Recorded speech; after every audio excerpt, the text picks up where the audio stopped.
The reason we all came, we didn't have to look far. This gentleman is rich in history. His family has been here before many of our families. And the house built in 1830 is still here.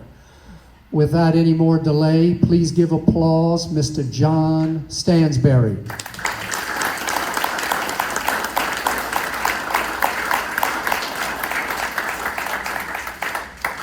Thank you, Brady.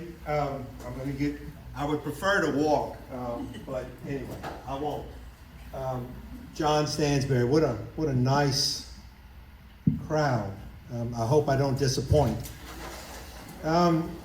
As Brady alluded, can everybody hear me? Am I projecting well? Good. I like to start off with a little bit of humor. You're going to hear about the Protestant side of Vermilion Parish. My dad was a Protestant. My mom's a Sicilian Catholic, so I know a lot of good Catholic jokes. Albert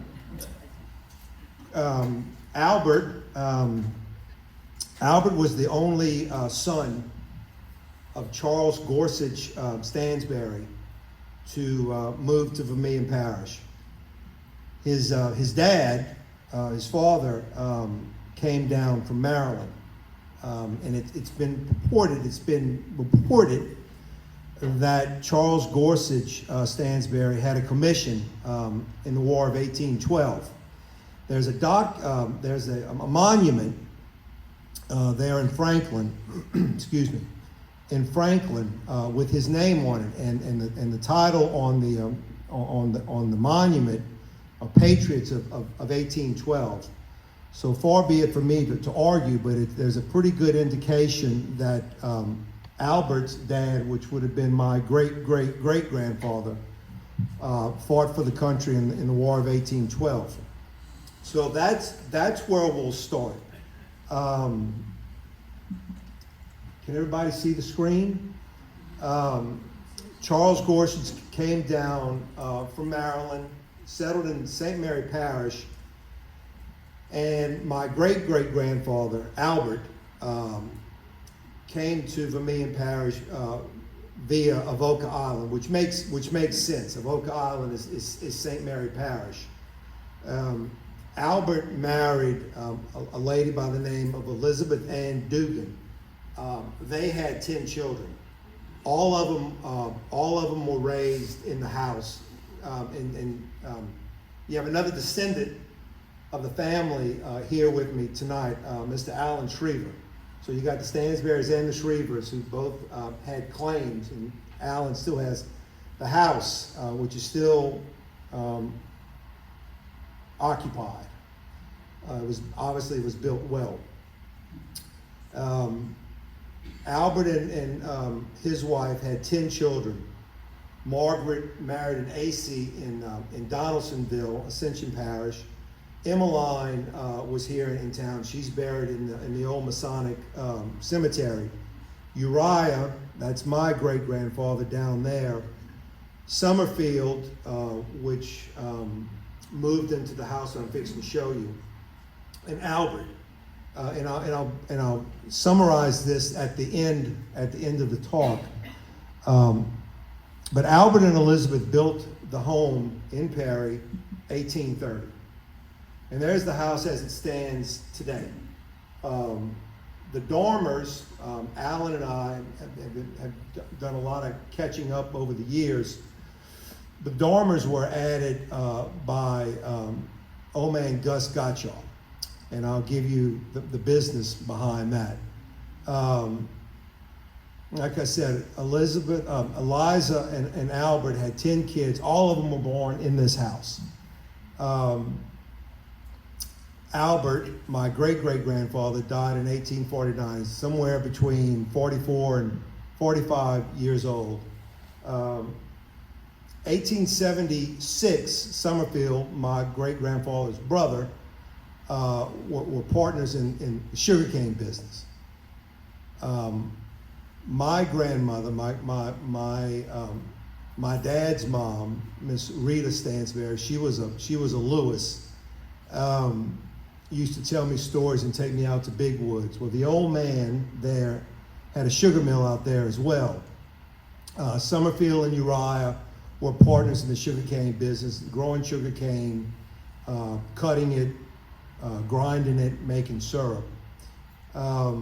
Just a little segue. My grandfather was John Lewis. I'm named after him.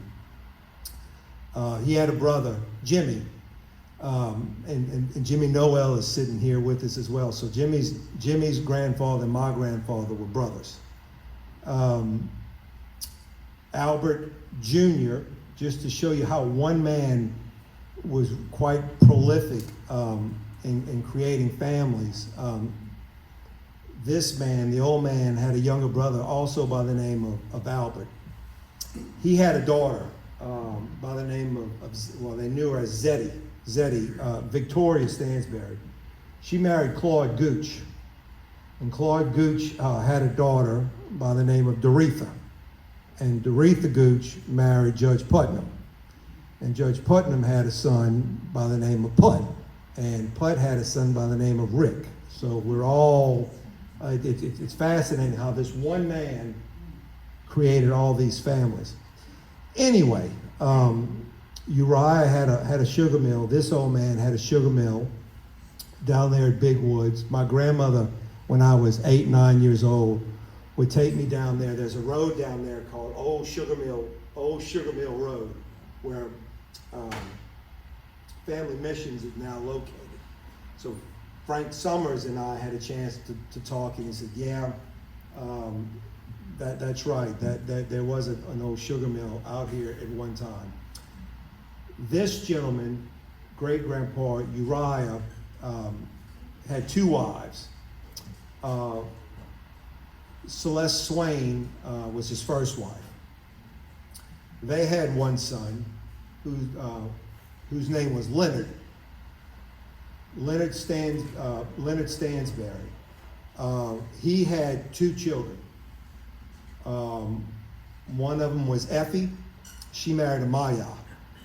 The other son was Landry Stansbury. And Landry built the house across from Broussard Brothers, the old house on the corner there from Broussard Brothers. So just to give you how deep this one guy's roots went into Vermilion Parish, I was amazed. You'll see some branches there in front of the house. This is a house that Alan Schriever shared with me.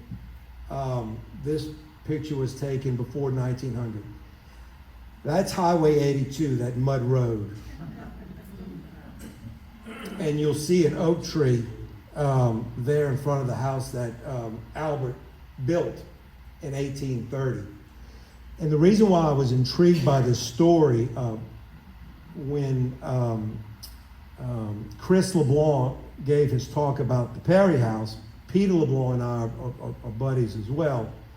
And Peter came to me and said, John, you need to talk about, with all due respect, even Alan still calls it the Stansbury House. It's in the Schriever family, but it's known as the Stansbury House. Peter said, you need to talk about the Stansbury House because I think you got about 10 to 15 years on the Perry House there on the bayou.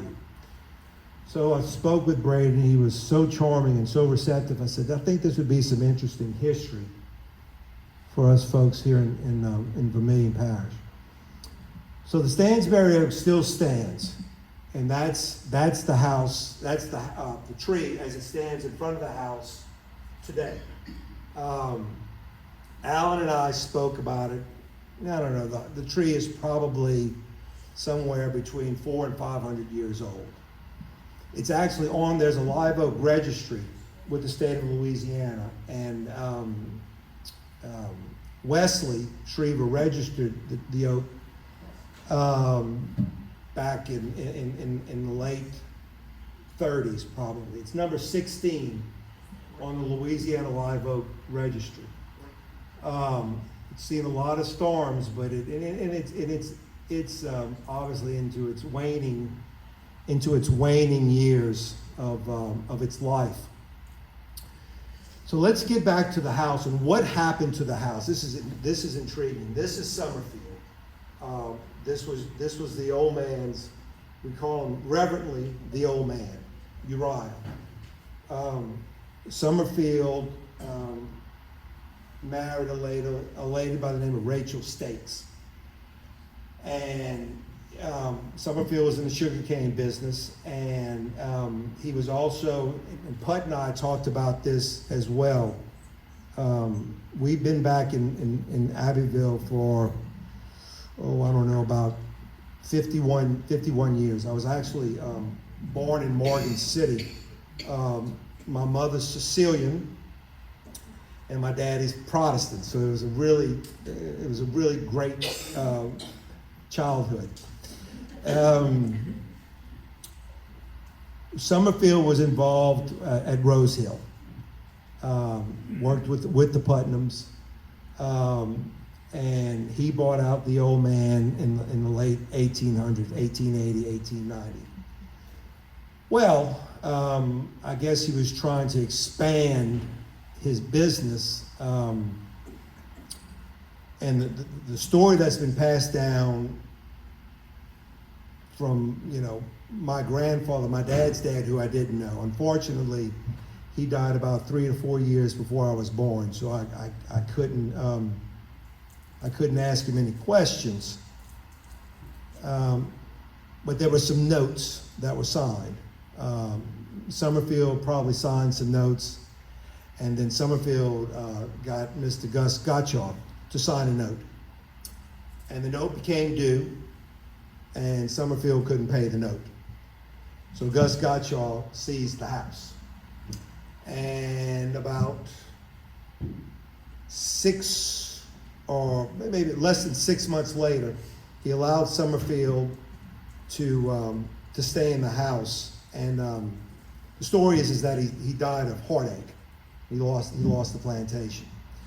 So that's the story. Gus had it. Now, and Alan, when I finish my little presentation, I'm going to ask Mr. Schriever to contribute to this history. But I'll just go about it and say this, that Alan's grandfather had some property in Forked Island that Gus wanted, and Alan's grandfather wanted the house that Gus had. So they swapped. And Alan has the actual note for $1 worth of consideration. Then they swapped the properties. So that ended the Stansbury's claim to the house. This is this gentleman right here. This is Uriah Watley. That's my dad. That's my dad on his lap. His name was Uriah William, named after his grandfather. So the firstborn male was supposed to be named after his grandfather. I was named after my grandfather, John Lewis. And my dad told me, if your firstborn is a son, for God's sake, do not name him Uriah. So we did. And actually, the young girl in the old man's arms, her daughter is sitting there in the back. First cousin of mine came in from outside of New Orleans to visit. So these were the only 2 siblings, and Daddy's been dead now for 30 plus years. So, and Rita Mae, my aunt, Daddy's older sister, is deceased as well. So this is the picture there. Uriah had 10 children. My grandfather was his last child, born on January 24th, 1897. My dad was born on October 14th, 1927. I was born on October 14th, 1964. I'm the second. So I've got, my youngest son was born on October Oh goodness, I shouldn't go on there. Thank you. October 19th. This gentleman was born on October 18th, so it's kind of interesting. This is Daddy sitting on the ground. This is John Lewis, my grandfather, probably eating some barbecue there at the old home place, probably in the 50s. That's Grandpa and his brother Jimmy sitting there with 4 of his sisters. Didn't know any of them, unfortunately. We're 8 generations with my youngest. Charles Gorsuch, his son Albert, my great-grandfather Uriah, my grandfather John Lewis, my dad Uriah William, me, my daughter Anna, and her son, which is not a Stansbury, Delaney. Just some more discussion. There's the tie-in with the Caldwells. Emmeline married a Ewing. They had a daughter named Eliza. Eliza married George Caldwell. George Caldwell had a son by the name of Vernon Lee. Vernon Lee built the Caldwell house. They also had, Vernon Lee had a brother named Summerfield LaFleur. The LaFleur reference is a partner that Summerfield and Uriah brought into the sugarcane business. And then Counselor Paul Morsey and I have a connection because one of their other daughters married a Morsey. So it's pretty thick with history. Emmeline and Elijah had another daughter by the name of Mary Alice Ewing. She married George Summers, and George Summers had a son by the name of Clay Summers, and Clay Summers' grandson is Frank.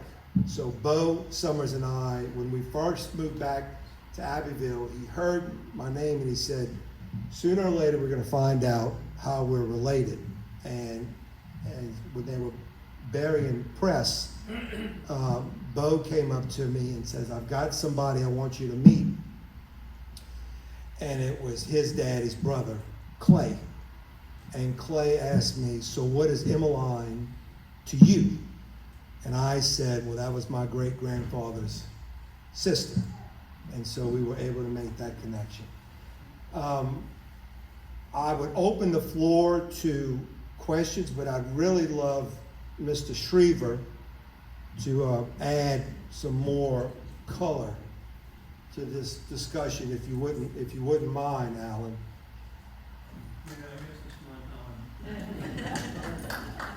And I'll follow up. I have more actual pictures to put out later. Mr. Schriever. Basically, the Schrievers moved down here from Indiana, Posey County, the bottom county of Indiana, in 1907. And they were purchased land from Frank Gottschall Realty Company, as they called it back then, at Dotsey, which is really Cow Island. And they were there from 7 to around 16 or 17. Where's the mic, Al? Huh? Where's the mic? Does it work? Yeah.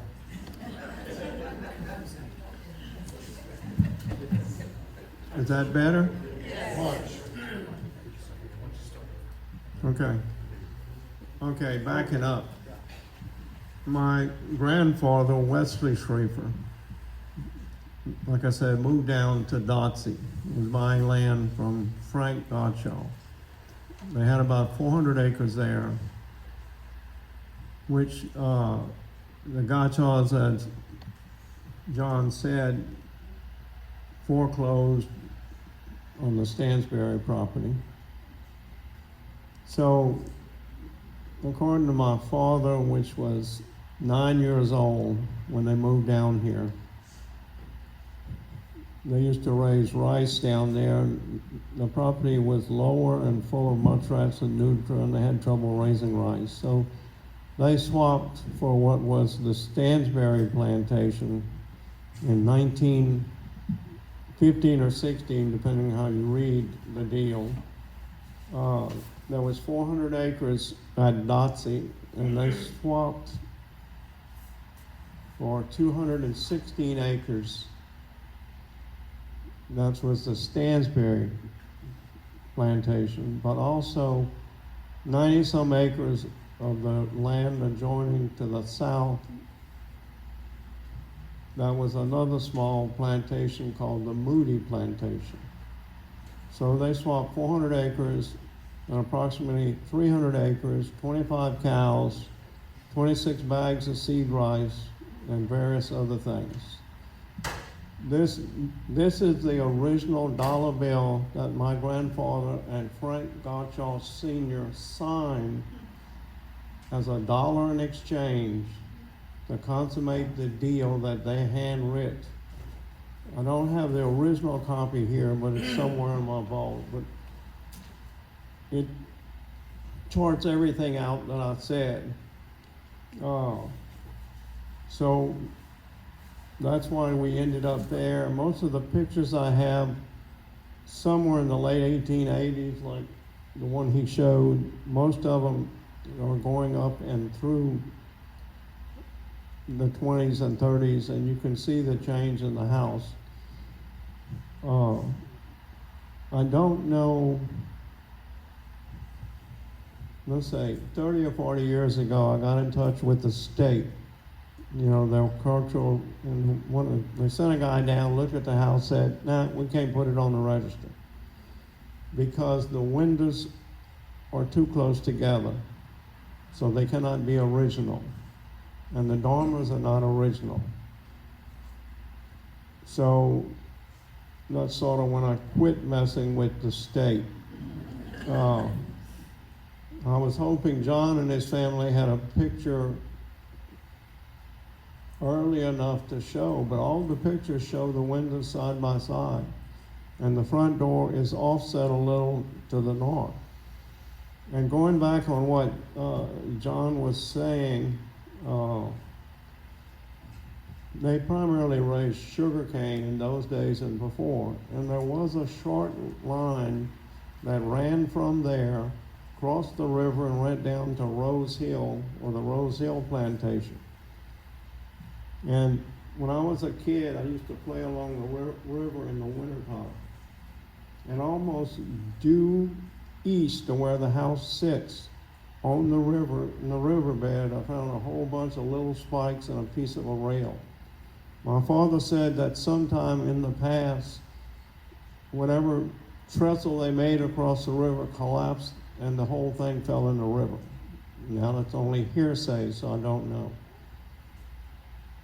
So, the Moody plantation next door was owned by a Colonel Moody, which I don't know whether he was in the Civil War, Spanish-American War, but it was all adjoining land. And I don't know how much land the Stansbury plantation covered in those years before. I mean, I could put out some pictures. One of the pictures he showed from like the 1880s showed a mud road and a dog leg that turned right in front of the house and then turned back to the south. I have a picture here that was done in the 21 that shows they corrected that road, because I remember my father saying they griped about it a lot because people would run into the fence or in the ditch there all the time.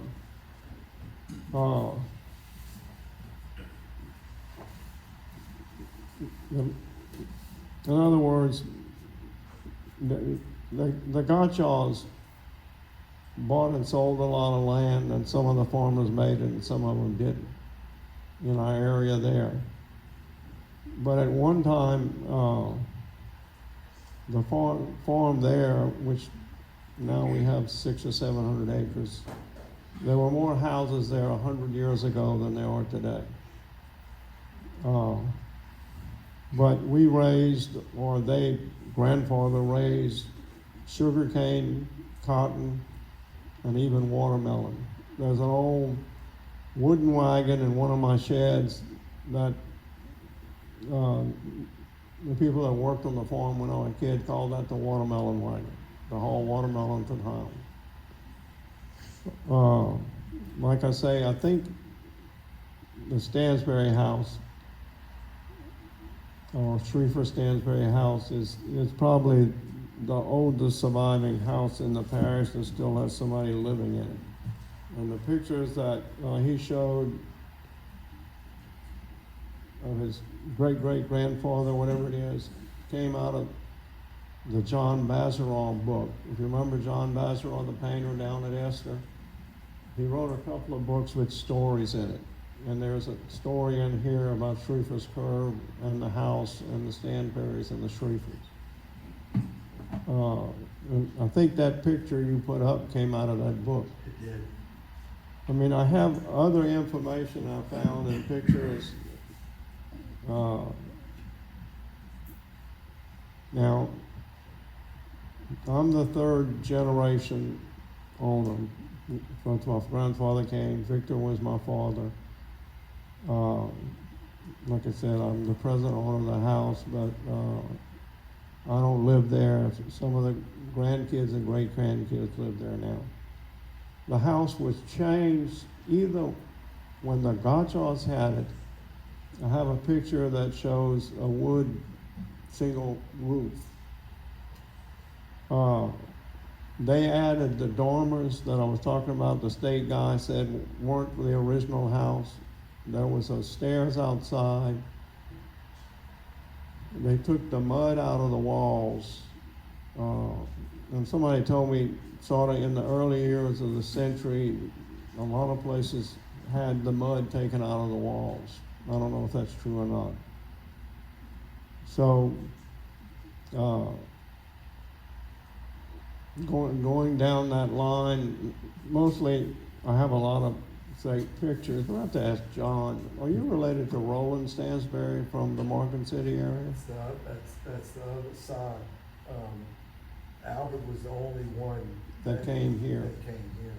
Now, you were talking about there was another house identical to that one, but it burned down. That's where I grew up.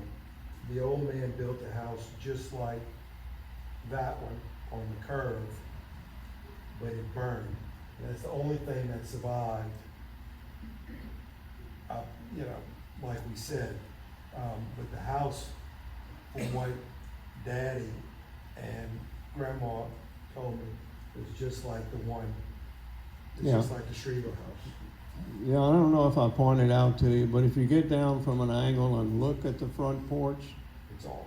the front porch leans in 2 or 3 inches. And some older homes do that, and I can't tell you why. But the front door is not centered either. No, but the front door is not center either. The house originally was 4 rooms downstairs. When they moved the stairs inside, they made a hallway to put the stairs in to go upstairs. So they shrunk some rooms down. There's one of the pictures I have shows the backside, there was a porch there. And then there's a deep well cistern we used to pump water out of when I was a kid. But according to Daddy, Albert Taylor built that. I'm not sure if that's true or not. Now, they related in the Stansbury family somewhere Yes, too. sir. Yes, sir. So what do you know about the bricks of those? Because those columns. Okay, the bricks on the column, I have a letter I'm gonna give you of a lady I got that lives in Texas that said, the bricks on the column were made by a Fletcher that made the bricks on the river. And on the farm, Schriever farm that's there are 3 spots on the river where I know they did bricks in the 1800s. And supposedly this Fletcher guy is the one that made the columns. Now, I don't know, you know, this is second or third hand hearsay. It's just like the thing about the railroad going and the piping of sugarcane or molasses or syrup down the river to the Rose Hill refinery. But basically, like I say, we still live in the house. As far as I know, it's the oldest in the parish, other than one brought in that was up somewhere toward Maurice. Yeah. Do you have any questions? Mr. Allen, I'm glad you mentioned the brick columns, because that is definitely a unique architectural note of the house that really shows its age.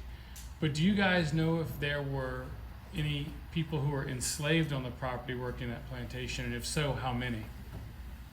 According to Daddy, and actually when the Stansburys came down from Maryland, Baltimore, Maryland, they brought a carpenter with them that was a slave. And supposedly he did a lot of the carpenter work. And the mill, they cut trees down on the farm, milled everything, built everything there, and I guess they did it for the second house too. So supposedly during that era, there were maybe 50 to 60 slaves, prior to the Civil War. That's the stuff Daddy, okay. My father was old enough, that there were people still alive from the Civil War, and people that talked about the Civil War. When they got down here in 1907, and basically in some of the writings I saw he commented on some that said different things like that. I told him a little bit about the Civil War and the slavery. Thank you. There's some old talk that I heard passed down that there was some there was quite a number of slaves. And to your point, his daddy brought somebody down with him, but there was something that you and I were talking about during the war. Now, this old man and his brother Summerfield were at Manassas and Gettysburg, because he was on the I don't know how good a rebel he was, because he ended up a prisoner of war. But obviously, I'm thankful he lived. He didn't get shot, because I wouldn't be here, obviously. But wasn't there some stories about busting up guns on the trunk of the tree? Right. In other words, when the Union soldiers came through, they busted up whatever guns were found on the farm from the tree. I have to say also that the house, from its original, I lifted the house 16 inches back in 2005 after the Lily storm. Combination of I wanted to get more elevation on everything. I have a picture of the house during the 40 flood, and the water comes up to the sills, but not in the house. Covered the front porch, and I'll put them out over here. So some of that was that, plus also over the years of planting shrubbery, 100 and some years of planting shrubbery and jumping around the house, dirt went under the house, and you could hardly get under the back where the plumbing and wiring was. Now, I'll tell you a story about 2005 was early on in the house lifting. Other than a guy I had that did the plumbing and electrical, it cost me $5,000 to lift that house 16 inches. And I got that Romero guy from ERAB. I don't know if he still does it, but it would cost you 40 or 50,000 or more to do it. And I got Ronnie LaPointe, which is called Rock. I don't know who, he's a brick guy from down the road.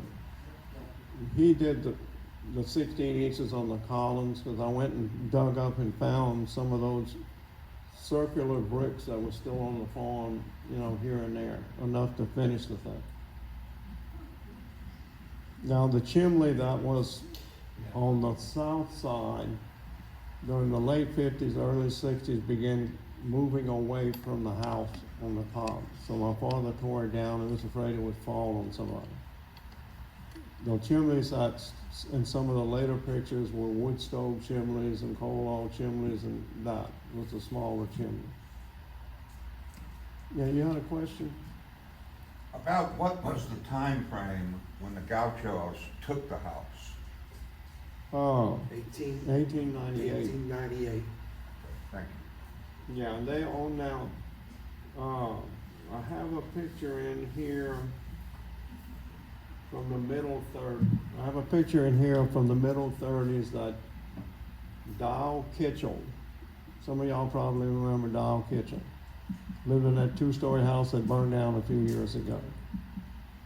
I guess when she was moving to live with her daughter in Baton Rouge, cleaning our house, she found what back then a postcard picture of the house in the 30s, and she gave it to me. Now, she also told me that was during the Gaucho time, there was a Dr. White that lived in the house, but I can't verify that anywhere else. And then I found some writings from Daddy or somebody else mentioned another name that may have lived in the house in that time. And I'm assuming whoever the Gauchos had was farming it. I don't know. Is it still an active farm? Is it still an active farm today? Yeah. So do you believe it's been Yeah, continuously I farmed? was on the combine till 5 o'clock. But that's another story, because I had an electrical problem that it took them 2.5 days to fix. Not that I'm complaining, but So it's been an operable farm since yeah, the it's beginning. still, we do rice and crawfish primarily. Okay. Like I say, I have a picture of the house during the 40 flood, and most of the trees along the river came up after the 40 flood, because the river was dredged at that time into coral banks. So a lot of the old trees on the river are dying off now because they're 70, 80 years old. The hickories and that kind of stuff. Any other question? The brick structure that is on Red Sermon's property that we used to call Queen's Ranch. We used to go there and fish crawfish, and it was a formidable structure. What was that used for? Do you know? Okay, that's where, across that drainage ditch that comes up right there, that's where the old mill was. And I believe on this side, the drainage ditch was the old plantation house, which was a 2-story plantation house that actually my Uncle Harry bought all that way back from Prudential Life Insurance. And my cousin, the house was in bad repair, tore it down. And I have 2 or 3 cypress mantles that came out of that house. But it was an old, you know, I call it the Rose Hill Plantation. There were several of them up and down the river.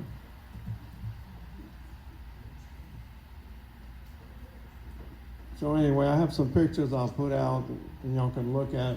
So that's about all I have. Some of my family's in the back that live in the house now or have lived in the house. Actually, I think of the children my parents had, my birth certificate says Perry Rural. It doesn't say Abbeville or Palms Hospital.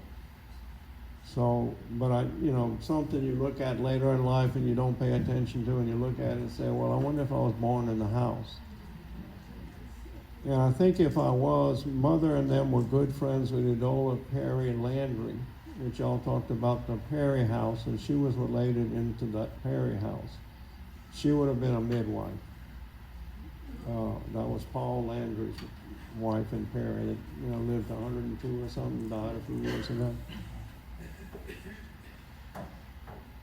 John, you have something else? I was gonna read something. I got this from Miss Tookie Saunier. This book is from 1891, Southwest Louisiana history. This is about, this is a little excerpt about Summerfield's son. His name was Hank, H.J. Stansbury. And we have another descendant of Summerfield, sitting with us. Why don't you stand up and introduce yourself? Please, yes. Sharon Stansbury.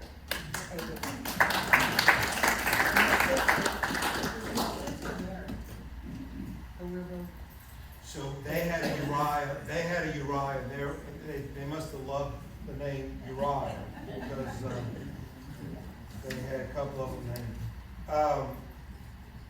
This is just a little excerpt from this history book that Miss Tookie let me borrow.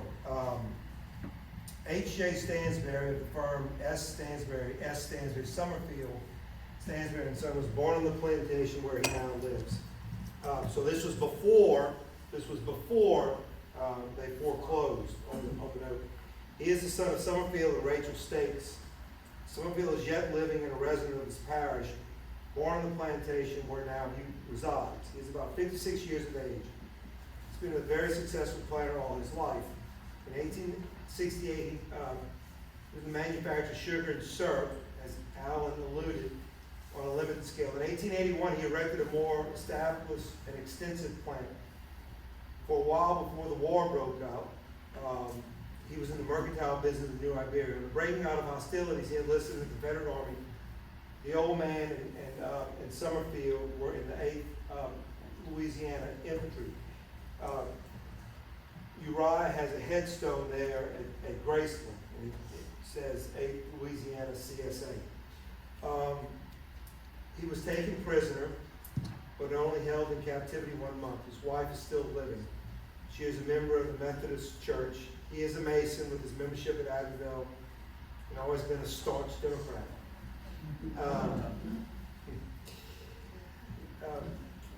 Just to get into I'm fascinated.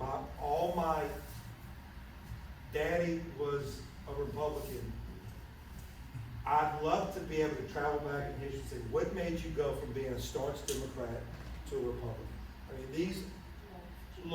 these were slave owning folks. Yeah, you'd like to think so, right?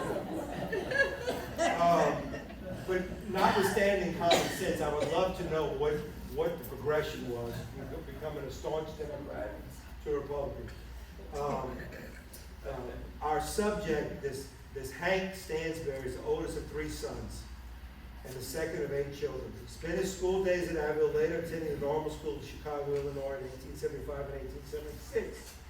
On leaving school, he immediately commenced farming on his father's plantation. In 1882, he was engaged on Mr. Putnam's plantation, which is Rosedale, for a period of 2 years as overseer, later becoming a partner in the culture of sugarcane. In 1886, he took charge of his father's sugar house, and in 1888 became his partner.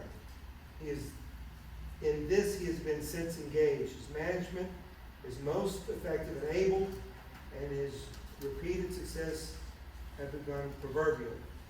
In 1876, Mr. Stansbury married Miss Rosa Foray. Putt and I talked about this as well. Daughter of Captain Foray of the parish. To them have been born 4 children: Dora, a Francis, a Benny, and a Leon. The subject is a Mason, holding the position of Secretary of Abbeville Lodge 192, which is there at the temple, and is a member of the K of H Lodge number 3240. Politically, he is a Democrat. So that's just a little bit of history that I have. Yeah, I guess, So to Alan's point, I mean, well, I it's guess I thick didn't history. mention, I used to go to your grandfather's house when I was a kid, because I think my parents and them both were in the Masons. That's correct. And That's correct. your grandfather lived at the end of the street, middle name was Lewis, and married a Lewis girl. Correct. Louis, and he married an Lewis. Yeah, I have some pictures I'll put out if y'all wanna look at them, or if you wanna pass them around, I don't know. Look, he's got a much better grasp on the history, but if there's any other questions, This is a picture. I can ask or potentially answer. Yes, yes, ma'am. From what I can tell, Randy, I'm sorry? one of the 6 of them, Randy, Yeah, lived in, Randy was born on Rose Hill. yeah. He was Something, the only one that was born in the house there. something happened, and when Put and I got together, I'm really good friends with Rick. Oh, okay. Rick is I was a senior, and Rick, I went to the main Catholic. But anyhow, I thought that was Yeah, very interesting. I knew that. Only one of them that was born on Rose Hill. Right. We don't know. Right. Then the question was, Andy Putnam Yes. that married Lloyd. Lloyd, that's correct. Okay, that was Emmett Putnam's daughter? That was Emmett's, it's either that old man Emmett, that's Emmett and George's aunt. Right. Because I'm James Henry Putnam's granddaughter. So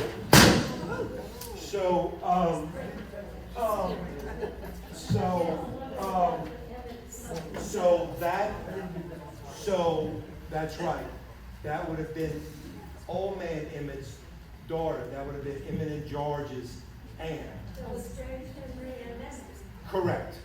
That's right. So it you know, They cleared it up with Rose Hill and Ramey. right. Ramey Stansbury. Right. I think he died in New Orleans. So I mean, it's fascinating how all these families Okay, got together. let's see, we're gonna put it over here. Yeah, I mean that has something. So there's still, Right. that was the Haygood Church. Any other? Alan has some good pictures. If we have no other questions, please, any questions for John or Alan? Please give them a huge round of applause.